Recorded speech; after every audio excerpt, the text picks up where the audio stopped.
ओम शांति। आज 16 तारीख की मुरली है। प्रातः मुरली ओम शांति बाप दादा मधुबन से। मीठे प्यारे प्राणेश्वर प्रिय पिता कहते हैं, मीठे बच्चे, संगम युग पर बाप आए हैं तुम बच्चों की दिल व जान से सेवा करने। अभी यह ड्रामा पूरा होता है, तुम सबको वापस घर चलना है। संगम युग पर बाप आए हैं तुम बच्चों की दिल व जान से सेवा करने। अभी यह ड्रामा पूरा होता है, तुम सबको वापस घर चलना है। प्रश्न है, अभी तुम बच्चों की कर्मातीत अवस्था हो नहीं सकती, अंत में ही होगी। क्यों? उत्तर है, क्योंकि तुम आत्मा जब कर्मातीत बनो तो तुम्हें पावन तत्वों का बना हुआ शरीर चाहिए। अभी तो यह 5 तत्व पतित हैं। जब तत्व पावन बने तब कर्मातीत अवस्था हो। तुम बच्चे जब पूरे पावन बन जाएंगे तो यहाँ रह भी नहीं सकेंगे। पावन बने तो पावन दुनिया में पावन शरीर चाहिए। इसलिए तुम अभी हाफ कास्ट हो, अंत में तुम्हारा पूरा बुद्धि योग जम जाएगा, तुम पावन बन जाएंगे, तुम्हारे सब विकर्म विनाश हो जाएंगे और तुम्हारी कर्मातीत अवस्था हो जाएगी। गीते दूर देश का रहने वाला आया देश पर आए। ओम शांति, ओम शांति।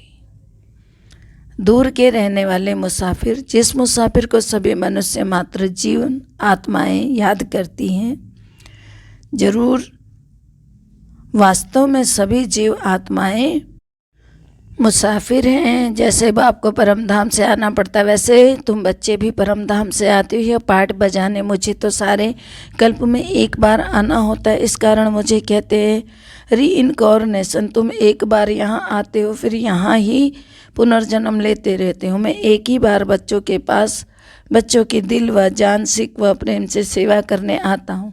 बाप को तो सब बच्चे प्यारे हैं ना, ऐसा कोई बाप नहीं है जिसको बच्चे प्यारे नहीं होंगे। बच्चों को ही बाप से वर्षा मिलता है। वह है हद का बाप या बेहद का बाप है, यह कोई नहीं जानता है बाप कब आएगा।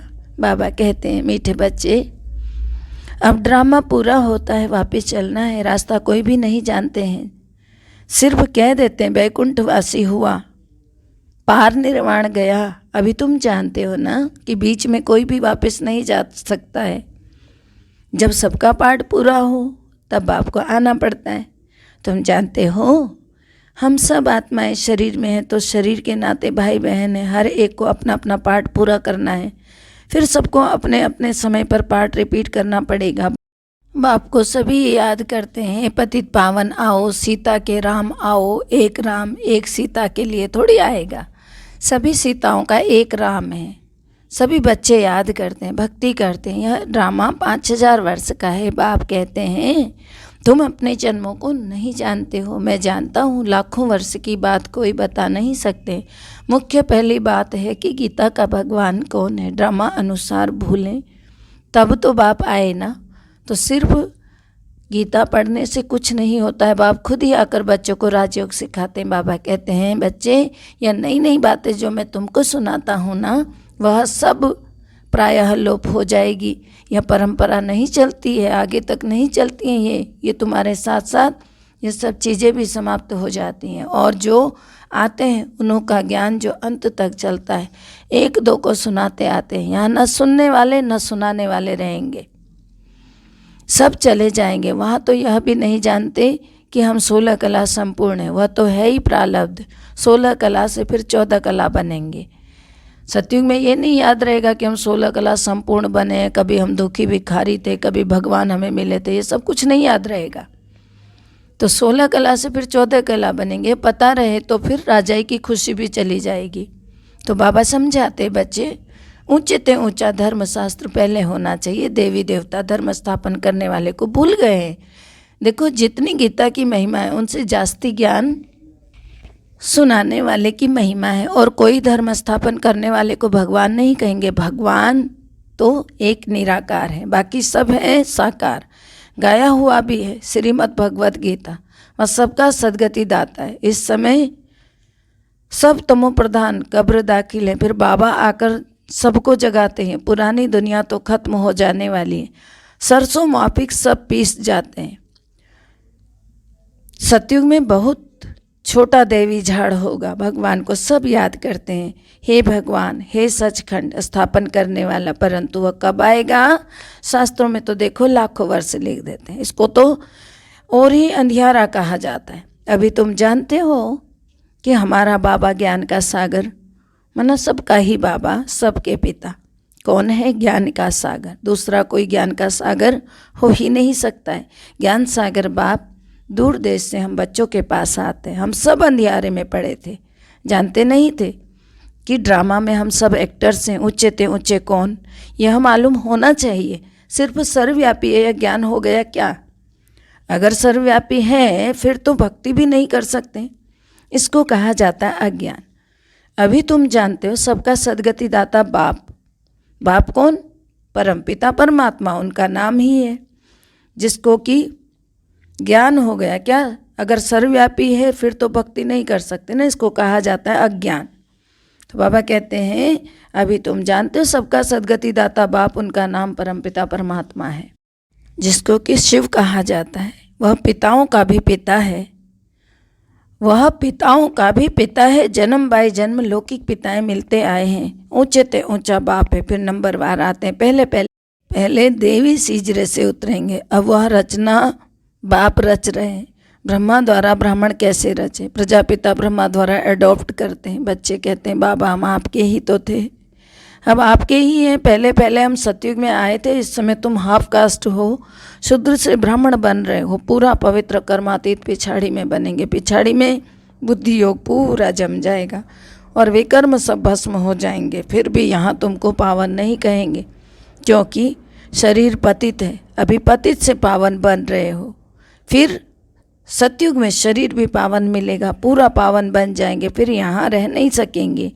अब जब पवित्र हो जाएगी आत्मा, फिर तो 5 तत्व भी पवित्र हो जाएंगे। अभी तुम बच्चे संगम पर हो। सच्चा सच्चा कुंभ का मेला यह है। पानी के गंगा पर जाना, यह है भक्ति मार्ग। बाबा ने कहा सन्यासी लोग स्नान करने जाते फिर भी कह देते हैं आत्मा ने ले पे। बाबा कहते हैं भक्ति मार्ग में तुमने बहुत कुछ सुना, अब जज करो कि राइट क्या है। यह है अमर कथा, जिससे तुम अमरपुरी के मालिक बनते हो। तुमको कभी काल खा नहीं सकता है। वहाँ कभी ऐसे नहीं कहेंगे कि फलाना मर गया, कितना डर रहता है मौत का।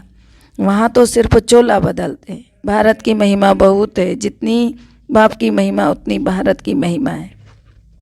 बरोबर सतयुग में देवी देवताएं थे। जब सतयुग को लाखों वर्ष कह देते हैं, फिर अभी उनकी संख्या तो अनगिनत होनी चाहिए ना। अगर लाखों वर्ष है तो कोई भी बुद्धि से काम नहीं लेते हैं। कहते हैं गऊ के मुख से गंगा निकली, है सारी ज्ञान की बात, है सारी ज्ञान की बात। फिर सूक्ष्म वतन में बैल आदि कहाँ से आया? यह शास्त्र आधा कल्प से लेकर चलते ही आए।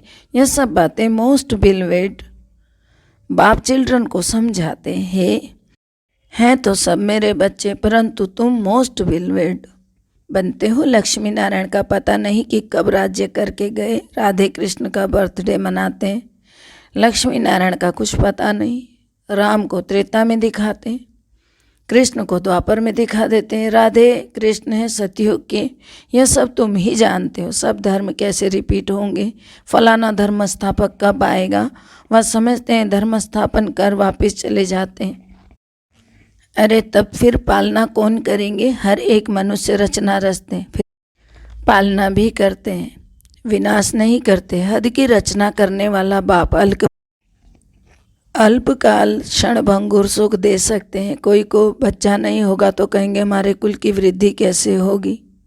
तो बाबा कहते हैं इस समय सब पतित भ्रष्टाचारी। एक गीत है ना, कहते हैं भारत का क्या हाल हो गया। फिर दूसरे गीत में है कि हमारा भारत सबसे ऊंचा, क्या अभी ऊंचा है?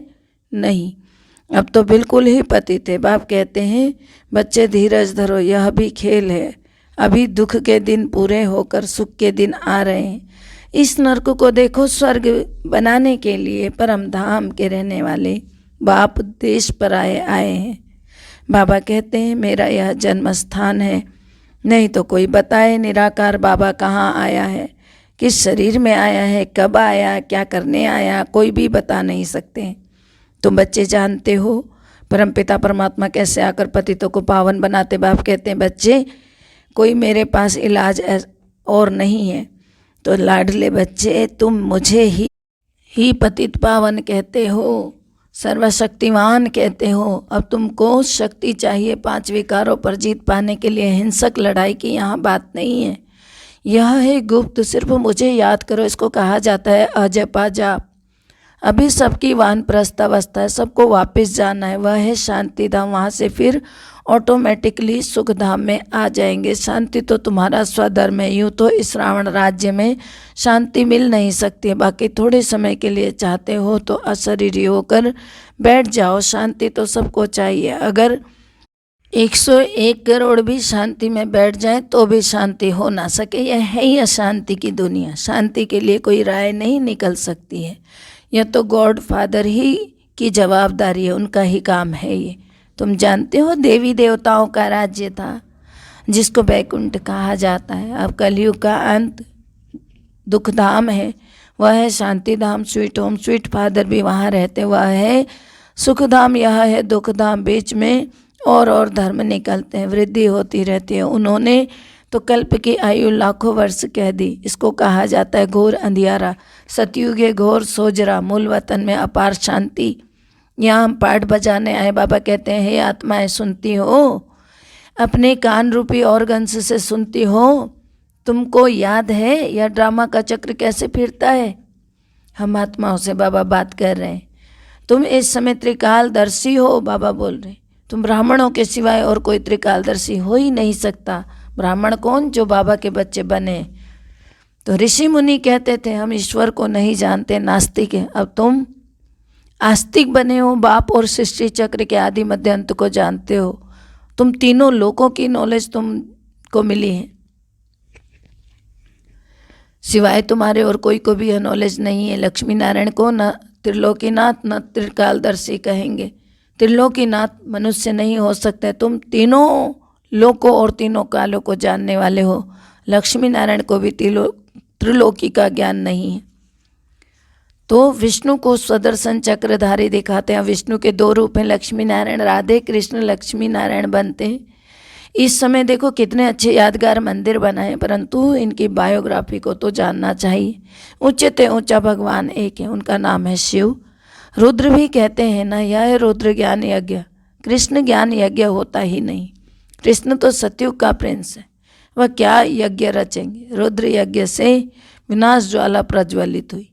सतयुग में यज्ञ रचने की दरकार नहीं है। इस ज्ञान यज्ञ के सिवाय बाकी सब क्या है?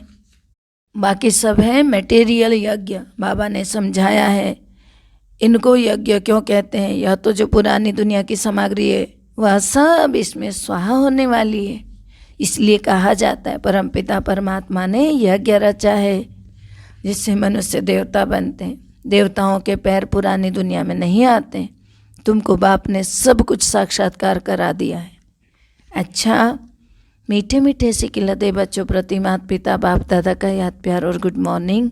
रूहानी बाप की रूहानी बच्चों को नमस्ते।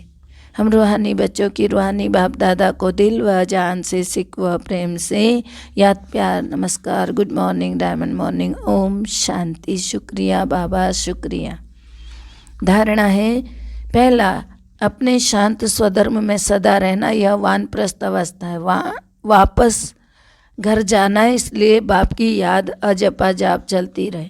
दूसरा, कर्मातीत बनने के लिए संपूर्ण पावन बनना है। जो भी विकर्मों का बोझा है उसे याद की यात्रा में रहकर उतार देना है। याद की शक्ति से विकारों पर जीत पानी है। मीठे प्यारे बाबा का वरदान है शुद्ध संकल्पों के घेराव द्वारा सदा छत्र छाया की अनुभूति करने वाले और कराने वाले दृढ़ संकल्पधारी भव। अर्थ है आपका एक शुद्ध व श्रेष्ठ शक्तिशाली संकल्प बहुत कमाल कर सकता है। शुद्ध संकल्पों का बंधन व घेराव कमजोर आत्माओं के लिए छत्र छाया बन सेफ्टी का साधन व किला बन जाता है। इसके अभ्यास में पहले युद्ध चलती है। व्यर्थ संकल्प शुद्ध संकल्पों को कट करते हैं, लेकिन यदि दृढ़ संकल्प करो तो आपका साथी स्वयं भगवान विजय का तिलक सदा है ही है। सिर्फ इसको इमर्ज करो तो व्यर्थ स्वतः ही मर्ज हो जाएगा। स्लोगन है फरिश्ते स्वरूप का साक्षात्कार कराने के लिए शरीर से डिटैच रहने का अभ्यास करो। फरिश्ते स्वरूप का साक्षात्कार कराने के लिए शरीर से डिटैच रहने का अभ्यास करो। ओम शांति। सबका भला हो, सब सुख पाएं, सब परमात्मा से जुड़ जाएं। सबका भला हो, सब सुख पाएं, सब परमात्मा से जुड़ जाएं। सबका भला हो, सब सुख पाएं, सब परमात्मा से जुड़ जाएं। अंत समय में अपना जीवन सफल बनाएं, मुक्ति जीवन मुक्ति को पाएं। ओम शांति।